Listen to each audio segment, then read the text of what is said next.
ॐ कृशधरी महाचण्डी मुक्तकेशी वलिप्रिये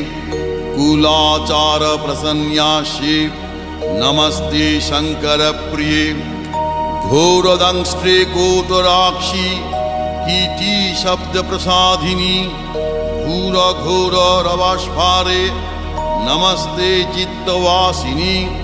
बंधुका पुष्प शंकाशे त्रिपुरे भयनाशिनी भाग्योदय समुत्पन्ने नमस्ते वरवन्दिनी जय देवी जगद्धात्री त्रिपुराद्ये त्रिदेवते भक्तेभ्य वरदे देवी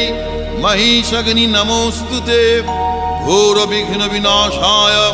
कुलाचार समृद्धये नमामि वरदे देवी मुंडमाला विभूषणे रक्तधारा